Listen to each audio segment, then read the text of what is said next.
Hello friends, in this video I am going to talk about NSP. What is NSP और क्या करते हैं, इस पे क्या है। NSP में अप्लाई करने के लिए सबसे पहले आपको OTR चाहिए होगा। उसके लिए हमें पहले रजिस्ट्रेशन करना पड़ेगा। That is one time registration. या तो आप डायरेक्टली वेबसाइट के थ्रू जा कर के अप्लाई कर सकते हो। डायरेक्ट आपको गूगल पे टाइप करना है NSP, तो इस तरीके का कुछ इंटरफेस आपको देखने को मिलेगा। थोड़ा रिफ़्रेश होने के लिए देना सो दैट पूरा पेज जो है वो सही से ओपन हो जाए। उसके बाद गेट योर OTR वहाँ पर जा कर के देखना आप। उसके बाद वहाँ पर देखेगा आपको login with Aadhaar, login with OTR। तो जब तक आपके पास OTR ना हो तो आप कुछ नहीं कर सकते हो। तो उसके लिए हमें रजिस्टर योर सेल्फ पे जाना पड़ेगा, जिससे कि हम रजिस्टर कर सकें ग्रुप्स को। तो यहाँ पे 4 ऑप्शन हैं, आपको धीरे धीरे 4 स्टेप्स में आपको जाना पड़ेगा। सबसे पहले हम यहाँ पे जितने भी स्टेप्स है उसको आप पढ़ लो, फिर दोनों में टिक करते हैं, हम आगे बढ़ते हैं। यहाँ पे नेक्स्ट का बटन है।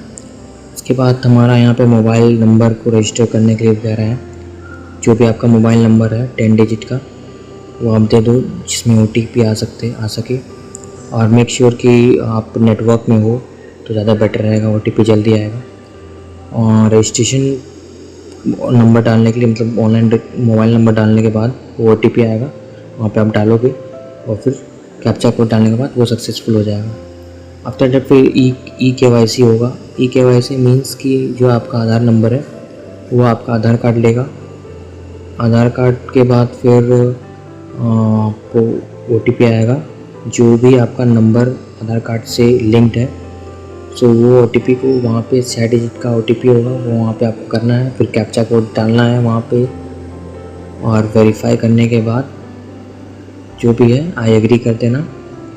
फिर हम लोग आगे बढ़ेंगे। आई एग्री करने के बाद तो ये भी आपका OTP सेंड सक्सेसफुली। फिर वहाँ पे जो भी OTP आया होगा उसको वहाँ पे आप लोग जो है वो डाल करके, कैप्चा कोड नीचे डाल करके आगे बढ़ जाना है। तो ये बेसिकली जो है मैं टेस्ट स्टूडेंट्स के लिए बना रहा हूँ। बाकी ऐसे और भी स्टूडेंट्स सब सारे मतलब कॉलेजेस के बिल भर सकते हैं। तो ये आपका आधार वेरीफाई हो गया है। अब कुछ basics detail, that is mother name, father name, email ID, inter captcha code हम लोग डालेंगे। डालने के बाद फिर आगे बढ़ते हैं। और डॉक्यूमेंट्स की बात कर रहे थे आप लोग, तो ज़्यादा डॉक्यूमेंट्स चाहिए नहीं। ये यहाँ पे हम लोग सक्सेसफुल हो गया। यहाँ पे आप देखोगे हम लोग को रेफरेंस नंबर मिल चुका है, रेफरेंस नंबर, जो कि वहाँ पे कंप्यूटर स्क्रीन पे आपको दिखा होगा। मैंने उसको थोड़ा ब्लर कर दिया है प्राइवेसी इशू के कारण। और चलते हैं। इसके बाद वहाँ पे लिखा है कि OTR मोबाइल ऐप डाउनलोड करने के लिए, जिससे कि नेक्स्ट स्टेप जैसे फेस ऑथेंटिकेशन हो सके। तो ये जो गूगल ऐप प्ले स्टोर से हम लोग को मिल जाएगा। वहाँ पे हम लोग जाते हैं और वहाँ से हम लोग आगे का प्रोसेस स्टार्ट करते हैं। तो ये यहाँ पे हमें देखने को मिल रहा है NSP पोर्टल, NSP का ऐप है ये। तो हमें 2 ऐप इंस्टॉल करना होगा, that is one is NSP OTR और दूसरा फेस ऑथेंटिकेशन के लिए आधार कार्ड का आधार ऑथेंटिकेशन का मतलब कुछ ऐप है, मैं आपको बताऊँगा आगे। इसको इंस्टॉल कर लेते हैं। सबसे पहले ये यहाँ पे इंस्टॉल हो गया है हमारा NSP OTR ऐप, और ये कुछ ऐसा इंटरफेस देखने को मिलेगा यहाँ पे। और देखो यहाँ पे 4 ऑप्शन दिख रहा है आपको, login, register, KYC by face authentication. तो यहाँ पे हमें फेस ऑथेंटिकेशन वाले ऑप्शन पे, जैसे 3rd ऑप्शन पे हम लोग जाएंगे, सेलेक्ट करेंगे। सेलेक्ट करने के बाद तो यहाँ पे हम लोग जो भी रेफरेंस नंबर मिला था, जो कि मैंने बोला था आपको नोट कर लेने के लिए, उसको वहाँ पे डालना है। सेंड OTP क्लिक करेंगे। जो भी आपका नंबर वहाँ पे रजिस्टर करा था उसी पे OTP आएगा 6 डिजिट का। यहाँ पे उसको फिल करेंगे। फिर जो कैप्चा कोड दिया हुआ है उसको करके नेक्स्ट का ऑप्शन पे हम लोग आ जाएंगे, और फिर हम लोग आगे बढ़ते हैं। अब आ गया हमारा फेस ऑथेंटिकेशन का टाइम, जो कि फेस ऑथेंटिकेशन हम लोग को मिलेगा। ये हम लोग नेक्स्ट स्टेप करके आई एग्री करके आगे बढ़ते हैं। यहाँ पे देखोगे आपकी लिख रहा है आधार फेस ID का ऐप है, वो इंस्टॉल करने के लिए, जिससे कि डायरेक्टली आपको आधार कार्ड से वो लिंक कर देगा। सो कौन सा ऐप है हम बताते हैं आपको। डायरेक्टली गूगल प्ले स्टोर पे लेके चलते हैं। यहाँ पे जैसे ही आप आधार फेस आरडी लिखोगे तो डायरेक्टली गूगल प्ले स्टोर पे पहुँच जाओगे। वहाँ पे एक ऐप आएगा, थोड़ा टाइम ले रहा है लोड होने में। हाँ, ये सेकंड वाला ऐप दिख रहा है आपको, आधार फेस आरडी, बस उसी को डाउनलोड करना है, सॉरी इंस्टॉल करना है। तो इंस्टॉल करने के बाद नेक्स्ट स्टेप आपका आ जाएगा प्रोसीड फॉर फेस ऑथेंटिकेशन। जैसे ही आप इस पर करोगे आई एग्री का करेगा ऑप्शन आएगा, आपसे परमिशन मांगेगा। अगर आप कैमरा के लिए उसको अलाउ करोगे तो नेक्स्ट स्टेप क्या होगा कि आपको वो फेस वहाँ पे रखना पड़ेगा, जिससे कि डायरेक्टली आप फेस ऑथेंटिकेशन वाला जो प्रोसेस है उसको कंप्लीट कर सको। तो इस तरीके से हमने फेस रखा और वहाँ पे ब्लिंक करने के लिए कहता है। जैसे ही आप वहाँ पे ब्लिंक करोगे तो और फुल फेस रखना है वहाँ पे, ये नहीं कि हाफ, तो फिर नहीं होगा। इस तरीके से हमने फेस रखा, ब्लिंक किया तो वो पूरा फेस जो है हमारा कैप्चर कर लिया। और चलते हैं, इसको करने के बाद हमारा आगे का जो प्रोसेस रहेगा वो भी काफ़ी सिंपल है, ज़्यादा कुछ टफ है नहीं। कि इमेज कैप्चर सक्सेसफुल हो गया और देख लो ये लोग, ये सब आप लोग। इसके बाद नेक्स्ट हमें जो मिला है वो OTR हमें मिल गया है। और OTR के साथ हम लोग आगे बढ़ते हैं। उसको आप लोग जो है बचा कर रखना, मतलब लिख कर रखना, सो दैट आगे काम आएगा रजिस्ट्रेशन के लिए, मतलब लॉगिन के लिए, सॉरी। ये हमने डायरेक्टली पोर्टल पे हम लोग आ गए हैं। पोर्टल पे आने के बाद पोर्टल खोलते हैं जो कि अच्छे से रिफ़्रेश हो जाए। वेबसाइट खुल गया हमारा। हम लोग देखो वहाँ पे थर्ड में ऑप्शन दिख रहा है आपको, अप्लाई फॉर स्कॉलरशिप। तो यहाँ पे डायरेक्टली हम लोग लॉगिन करेंगे, जिससे कि हम लोग स्कॉलरशिप के लिए अप्लाई कर सकें। नेक्स्ट स्टेप क्या है कि जो यहाँ पे इंटर OTR है, जो OTR अभी आपको मिला था फेस ऑथेंटिकेशन के बाद, वो डालोगे आप। और पासवर्ड जो है वो आपके मोबाइल नंबर पे मैसेज कर दिया होगा उन्होंने, तो वो भी आपको फिल करना है। वो डालने के बाद जो भी कैप्चा कोड है, इमेज में कैप्चा कोड दिख रहा है WRD वाला, वो डालना है। उसको डालने के बाद फिर हम लोग नेक्स्ट प्रोसेस जो होगा वो मैं बताता हूँ, थोड़ा वेट कर लेते हैं। उसको आगे प्रोसेस करने के बाद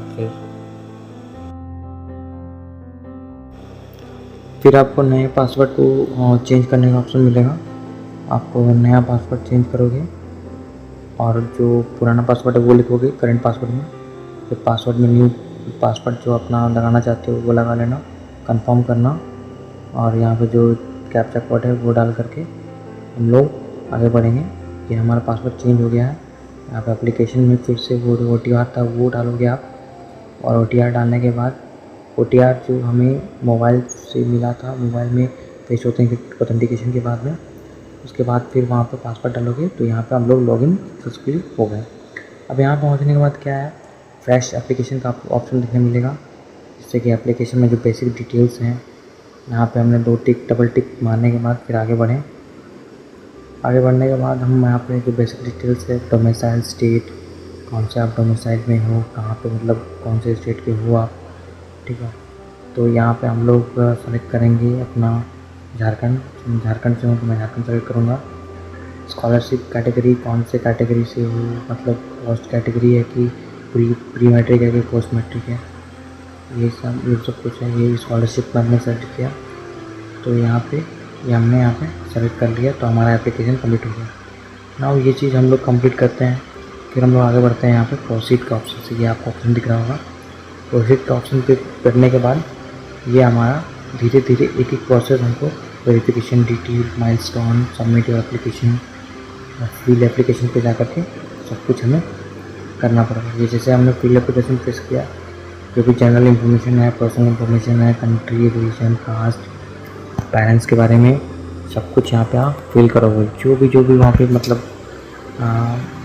फिल करने का ऑप्शन है वो वहाँ पे धीरे धीरे आप अपलोड करोगे। जैसे कम्युनिटी है, कौन से कम्युनिटी से आप, रिलीजन कौन सा है, फैमिली इनकम कितना है। मैं तो कहूँगा अगर फैमिली इनकम 1 लाख से नीचे है तो अगर इनकम सर्टिफिकेट है तो आप डालो, नहीं तो फिर जितना है उतना डालो। आप इस डिसेबल, तो अगर आप डिसेबल हो तो डाल सकते हो, और इफ़ नहीं तो फिर नो कर देना। पेरेंट्स प्रोफेशन, तो पेरेंट्स क्या करते हैं वो वहाँ पे प्रोफेशन पे डाल देना आप लोग। उसके बाद फिर यहाँ पे हम लोग नेक्स्ट आते हैं एनुअल फैमिली इनकम। बोला मैंने सिंगल का चाइल्ड, मतलब अगर सिंगल हो आप अपने घर पे, गर्ल हो सिंगल तो ही यहाँ पे अप्लाई कर सकते हो, मतलब वहाँ पे यस कर सकते हो, अदरवाइज़ नो कर देना। उसके बाद फिर यहाँ पे नेक्स्ट ऑप्शन क्या आता है, परमानेंट एड्रेस का। परमानेंट एड्रेस का कहाँ से हो और अपने स्टेट के बारे में जो भी है, मतलब कहाँ पे आप रह रहे हो, village, sub division, district, state, ये सारा कुछ आपको डिटेल वहाँ बताना पड़ेगा। पिन कोड बताना पड़ेगा जिससे कि वहाँ पे क्लियरिटी आ सकेगी। और यहाँ पे हमने अपना सारा जो बेसिक डिटेल है वो धीरे धीरे फिल करने की कोशिश किया है। और जैसे कि हमने अपना डिस्ट्रिक्ट सेलेक्ट किया और फिर हम लोग आगे बढ़ते हैं। फिर हमने अपना लोकेलिटी सेलेक्ट किया, सब डिस्ट्रिक्ट पे आ गए, विलेज चूज़ किया, हाउस नंबर चूज़ किया, पिन कोड जो है आपका वो अपना डाल दीजिए। और इतना सब करने के बाद हम लोग नेक्स्ट ऑप्शन पे जा कर के सारा जो है डिटेल, बेसिक डिटेल और भी जो मतलब फर्दर आने वाले हैं तो उनको हम लोग इसी तरीके से धीरे धीरे डाल सकते हैं। लोकेलिटी नेशनल, मतलब रूरल है कि अर्बन है, वो आप डाल देना। तो यहाँ पर हम लोग फिल कर रहे हैं।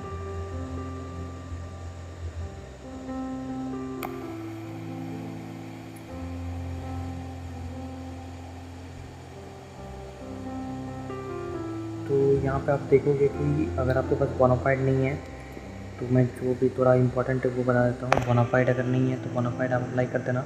ऐसे एनएसपी में बोनाफाइड नहीं मांगेगा अगर आप ओबीसी हो, जनरल हो और एसटी हो। तो अगर बोनाफाइड नहीं मांगेगा तो फिर रिसीट के भी तौर पे आप दे सकते हो।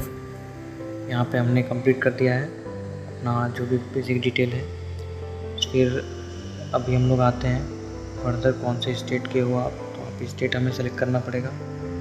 जैसे कि मैं झारखंड का हूँ तो मैं यहाँ पे झारखंड का सेलेक्ट करूँगा, लेकिन यहाँ पे वो स्टेट का नहीं, इंस्टीट्यूशन डिटेल का मांग रहा है कि कौन से इंस्टीट्यूट से पढ़े हो, क्या है क्या नहीं है, ये सारा कुछ यहाँ पे आप अप्लाई करोगे। जैसे मैं Tata institute of social sciences में पढ़ रहा हूँ तो मैंने अपना जो टिस का मतलब महाराष्ट्र में, तो वो मैंने महाराष्ट्र अप्लाई किया, महाराष्ट्र फिल किया।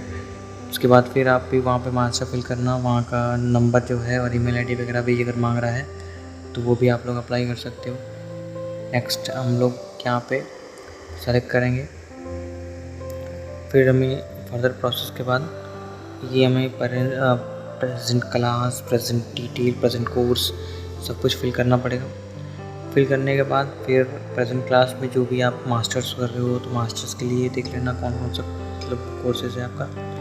प्रेजेंट क्लास डेट कब से मतलब क्लास डेट स्टार्ट हुई है, रजिस्ट्रेशन नंबर या फिर इनरोलमेंट नंबर आपके पास है तो वो मिल जाएगा, वहाँ पर अप्लाई कर लिख देना। फिर इनरोलमेंट ईयर, कौन से ईयर में आपने इनरोलमेंट एडमिशन लिया है या फिर इनरोलमेंट किया है, ये भी आप वहाँ पे लिख सकते हो।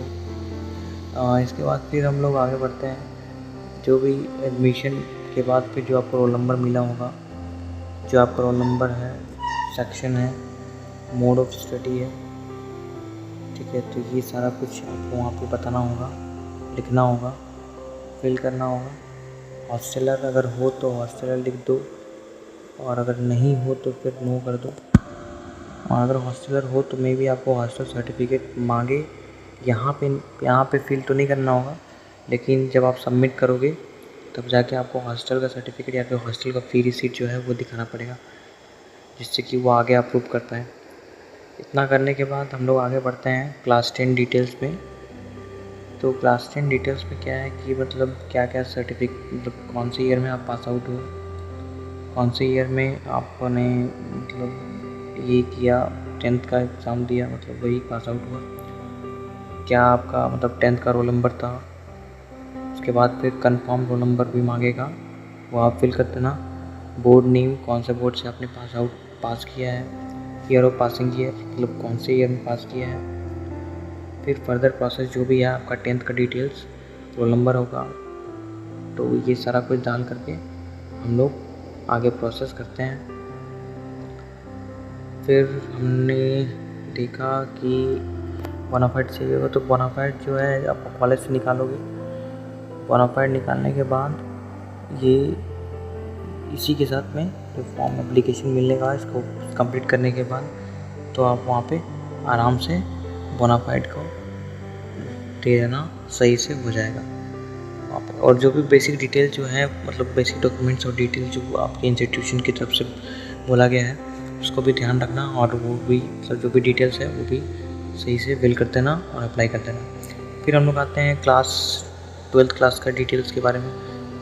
12th क्लास के बारे में, 12th क्लास किस तरीके से, मतलब क्या रोल नंबर था, हमने भर दिया है। फिर फर्दर प्रोसेस आगे बढ़ाने के बाद ये एकेडमिक जो भी डिटेल था वो भी हमने प्रेस करके कंटिन्यू कर दिया। अब यहाँ पे आपको ध्यान देना है कि आप ओबीसी के लिए अप्लाई कर रहे हैं या फिर पोस्ट ग्रेजुएशन नेशनल स्कॉलरशिप के लिए। तो अगर आप जो भी स्कॉलरशिप के लिए एलिजिबल हो, आप यहाँ पे आ जाएगा, उस पर आप अप्लाई कर देना और सेलेक्ट कर देना। और सेलेक्ट करने के बाद अगर डीएनटी कैटेगरी में अगर आप आते हो तो डीएनटी कैटेगरी में डीएनटी का फुल फॉर्म होता है डी नोटिफाइड ट्राइब्स।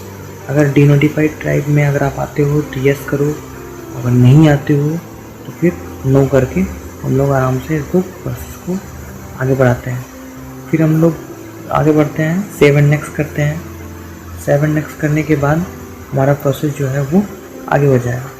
अब जो भी बेसिक डॉक्यूमेंट्स हैं, बेसिक चीज़ें हैं, बेसिक जो डॉक्यूमेंट्स वहाँ मांगा है, जैसे कि कास्ट सर्टिफिकेट मांगा है अगर आप ओबीसी हो तो, और इनकम सर्टिफिकेट मांगा है जो भी आपके स्टेट द्वारा इशू कराया गया है। इतना सब कुछ करने के बाद आप सिंपली जा कर के सबमिट कर देना, फाइनल सबमिट कर देना, बस फिर आपका लगभग काम हो गया। नेक्स्ट फिर क्या करोगे आप, ये जो भी डॉक्यूमेंट है वो अप्लाई करके फाइनल सबमिट करके आप जो भी आपका एप्लीकेशन होगा उसका प्रिंट आउट निकाल करके आपके डिपार्टमेंट में जो भी मतलब जो चाहिए वहाँ पे कॉलेज में, तो वहाँ पे ले करके जो भी डॉक्यूमेंट्स चाहिए होते हैं वहाँ पे, और जो डॉक्यूमेंट्स यहाँ पे अप्लाई किए हैं उसको ले जाके वहाँ पर अटैच करके सबमिट कर देना है, ताकि आपका जो मतलब स्कॉलरशिप हो वो कॉलेज के थ्रू अप्रूव हो जाए। Thank you. अगर मेरा ये वीडियो सही लगा तो